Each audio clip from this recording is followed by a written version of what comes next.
All right, let's go ahead and bring to order this meeting of Templeton Community Services District Board of Directors. Today is Tuesday, August 5th, 7 p.m. Roll call, please. Directors Fardonish, Here. Logan, Here. Mortensen, Here. Peterson is absent, and Tyrone. Here. Great, we have 4 board members present, so we have the quorum. Let's please stand for pledge of allegiance. I pledge allegiance to the flag of the United States of America and to the republic for which it stands, one nation, under God, indivisible, with liberty and justice for all. Have a seat, please. Okay, order of business, I'm just gonna skip that. Public comment, members of public may address the board on any items of interest within subject matter jurisdiction of the board, but not on the agenda today. In compliance with the Brown Act, the board cannot discuss or act on items not on the agenda. Do any of the public members like to make a, please stand, introduce yourself. I appreciate it, thank you. Hello, my name is Tim McCutcheon. I live at 786 Worsted Street here in Templeton. Been a resident here for a long time. First and foremost, I want to thank each one of you for your service. For leading the charge on the 4th, 5th, 6th, 7th. Quite a tragic night, and you know, it's gonna sting for a long time. The reason I'm here is because I sat on the other side in the 80s. And it was a 3-2 vote to allow fireworks in Templeton. And there were a lot of heartstrings pulled, and 3 said yes and 2 said no.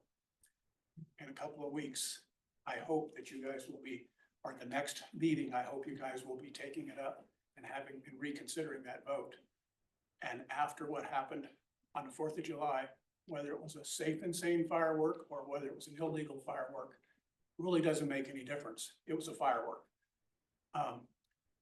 In the time since fireworks were made legal in Templeton, I've seen my own neighborhood, my own neighbors, the boldness that has happened. And it's just gotten worse and worse and worse.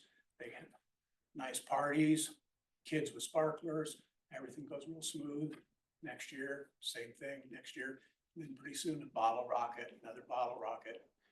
Things kind of start getting out of hand, but they're putting them undercover with illegal fireworks. Sheriff comes down the street, everybody's minding their P's and Q's. Here's this going on. Well, in the last few years, it's gotten to where the mortars have come to town. And I think everybody's probably seen the beautiful display that we had, especially this last year.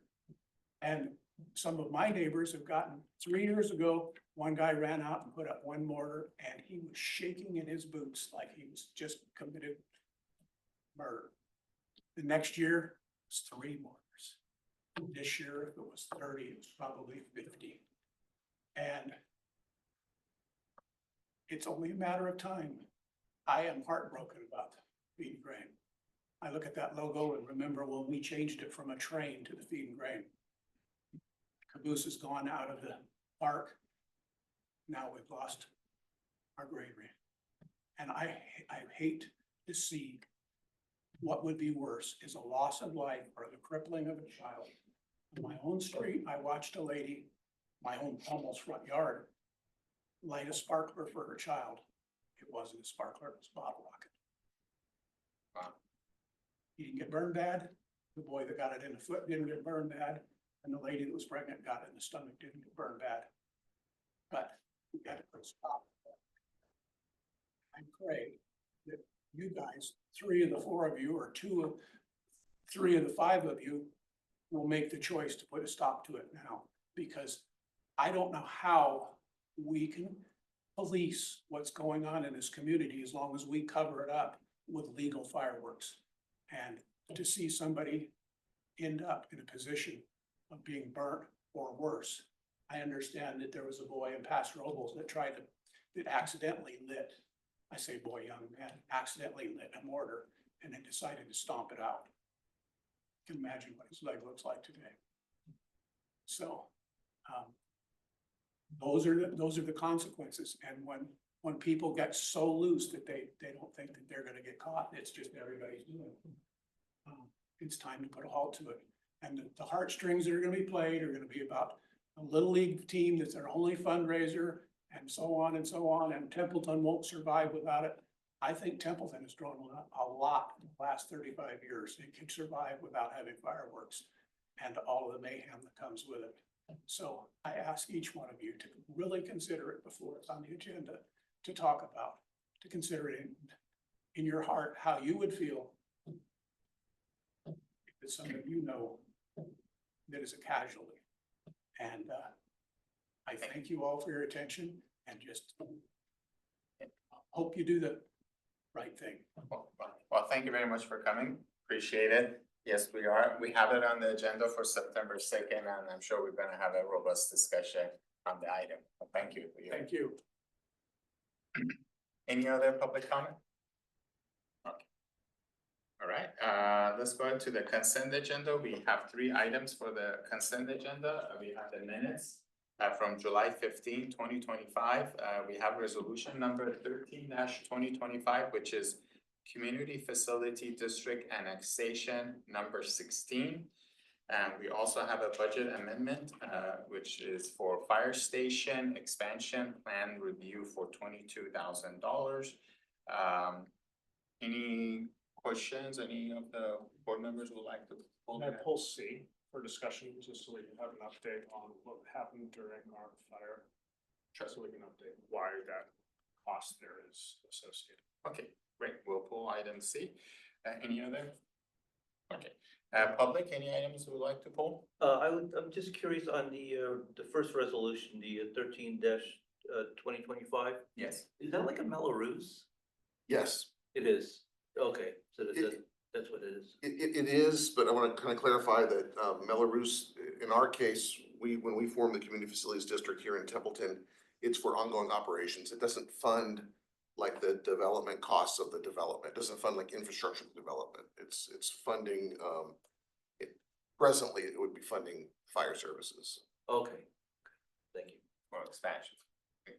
expansion of fire Yeah, services. expansion of course. Okay, all right, so no other comments, okay, I'll bring it back to the board. I'll entertain a motion to approve the consent agendas, item 6A and B. I have a motion. So I'll make a motion that the board approve consent agenda item A, the minutes of the July 15th, 2025 regular meeting of the board, and resolution, and item B, resolution number 13-2025, Community Facilities District Annexation number 16. Do I have a second? I'll second. Okay, roll call please. Directors Logan, Aye. Tyrone. Aye. Mortensen, Aye. Peterson is absent, and Fardonish. Aye. Okay, so we have, the motion passes 4-0 with 1 absent. Great, and then Director Mortensen, you want to talk about the?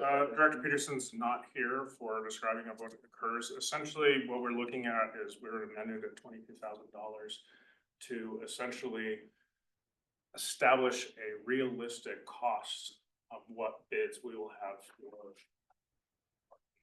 retrofit.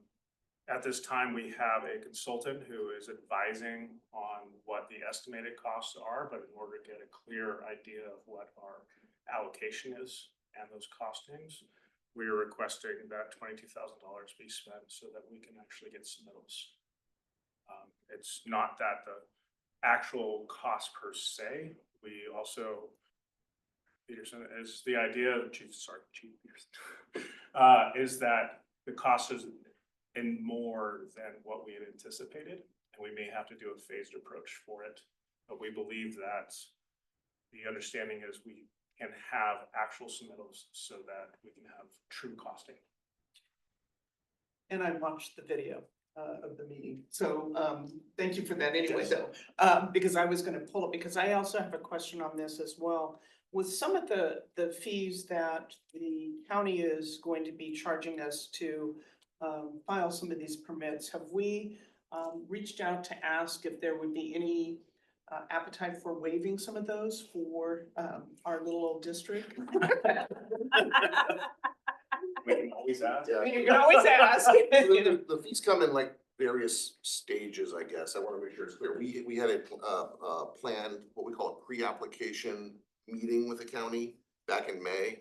And some of the departments that participated were able to waive the fees and others were not, so we probably saved about half the money. This submittal is specific to the building department plan check. So it's like, so this $22,000 they denied essentially. We requested it, they denied it. Once the plans are approved and we bid the project, get ready to pull the permits, that's when the real fees will kick in. That's that the county charges. We'll again make a request for waivers. But right now, there doesn't appear to be much of an appetite. I wouldn't think so, but I would like to make sure that at least we're asking. Because I know based on the meeting, it seemed like the budget is back to where the budget was originally. When I was on the fire committee, a couple of years ago, it's kind of like, and the longer we delay with doing the expansion, costs are gonna continue to rise. I think a phased approach is the only way it's ever gonna get completed. I know that you've been very creative in looking and working with the architect for various ways of doing that, where we can fit it within our budget. But since our funds are so limited, I just wanna make sure that we're requesting every possible waiver of any fees. Yeah, we have and we will continue to. Okay, thank you. That's my only comment. Any other questions, comments? Sorry, I'll go to the public. Any questions, comments on that? Okay, come back to the board. If there are no more comments, I'll entertain a motion on that item. I'll make a motion to approve the budget amendment and fire station expansion plan review, and the board will consider $22,000. I'll second the motion. Okay, roll call, please. Directors Mortensen, Aye. Logan, Aye. Peterson is absent, Tyrone. Aye. And Fardonish. Aye. Motion passes 4-0 and we have one absent. Okay, we go to general manager's report. Yeah, a few items. One, you're aware, we're hosting a community meeting regarding the Feed and Grain Fire next Tuesday night at the community center. It is a public meeting. You're welcome to attend. We plan on giving a presentation very similar to the one that was given to the board back on July 15th. And of course, that one is recorded and available for if somebody wishes, to see what happened or get some more first-hand information, they can actually go to the district's YouTube page, which is available through our website and watch that same video. So a very similar presentation will be provided then with an opportunity for Q&A.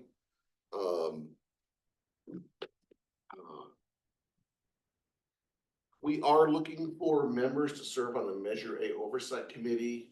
That the committee's work for this year will start up again this fall, and we only have one active member come September, and the two other members that were on it are not interested in being reappointed. So we would ask that you can, you think about your neighbors or others that may be interested. This is a pretty easy lift.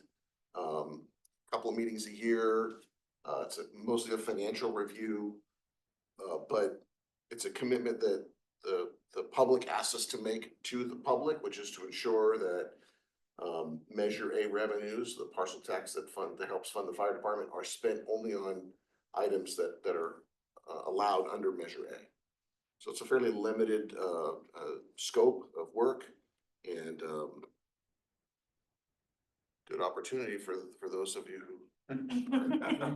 Easy, I promise, not a heavy lift. Do we have like a PDF that I can print out and give to my neighbors that I can put in their mail slot and talk to them about it, or? Yeah, we did a press release, just Yeah, we sent it to all the utility billing customers via email and all the Okay. Works and Direct contacts, But- but on the website, there's a link to it. I can send it to you directly if you want. Sure. So Appreciate can that. you send me one of those, because I will mention it at TAG, later this month. Okay, So it's on my list of things to mention. 'Cause they usually have a good attendance. yeah, I think I sent a link on my email that went out on Saturday to the I believe so. website as well. Yes. Yeah. Some great news, you'll recall, that we held a special meeting about a month ago, right, a couple days after the fire, because we were very concerned, costs for fighting the fire were escalating rapidly. And we had estimated at that time that they could be in the neighborhood of $100,000 or more. It was quite dependent on how they tallied.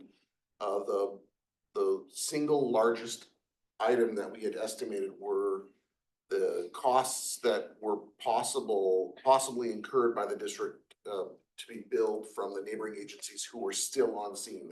They came as part of mutual aid, but stayed longer than 12 hours. If you recall, 24 hours into the incident or past 12, into the Saturday afternoon, we still had 3 ladder trucks on the fire, all from various, all from the city of San Luis Obispo, city of Paso Robles, and city of Atascadero, and others assisting us as well. We learned yesterday that we're not expected to be billed for those costs. Wow. So that's a big, it's a big load off. And we'll be working with our partners to maybe better formalize that kind of arrangement in the mutual aid agreement that we share. So that, again, if we were to go to their agency and stay longer than 12 hours, we wouldn't be expected to bill either for a similar kind of time period. So that's a big load off. We're still gathering costs. We haven't received all the bills from the fire, but I think we'll be able to tally that by early September. But the big dollar concern is no longer present. And then the final item I wanted to note is we do have a crew on the Gifford fire, have been since Friday afternoon. So we've got some folks out on that fire. That's where we're with day 5 now. They actually just got reassigned to this side of the fire, so this afternoon they went through Santa Margarita and are out 58 on this side of it, the northern side of the fire, because it's coming over into Pozo. So is it 2 firefighters? 3, okay. Do they have a vehicle that they? You can't send an engine out with 2. You have to have 3 person.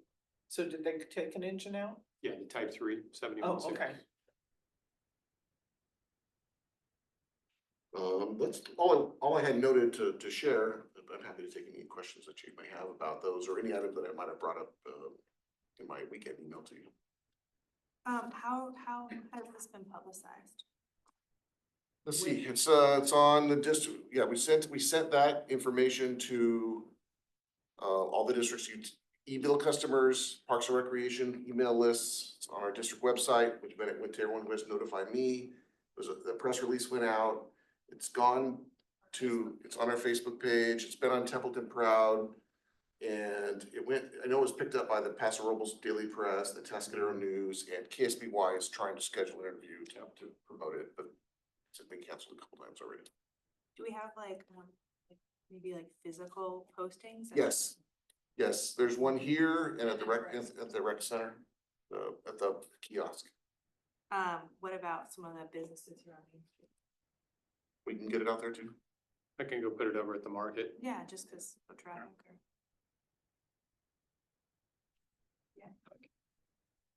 For the Gifford fire, when are those firefighters being relieved, or what are the events? Up to 14 days, so that would be middle of next week. Okay. No, end of next week, actually.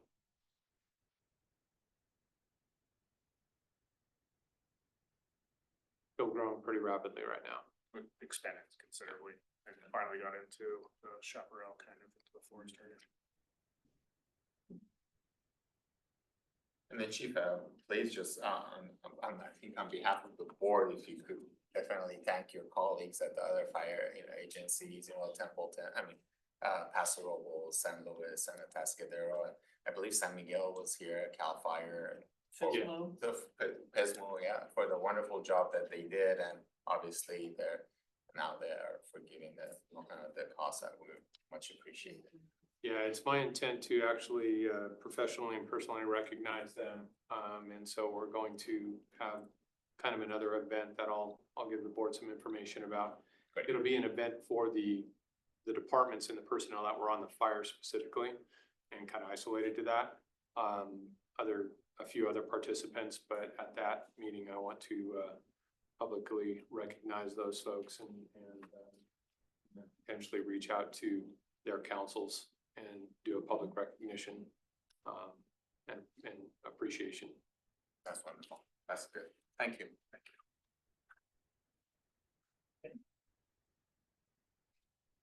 And any questions for general manager on his report?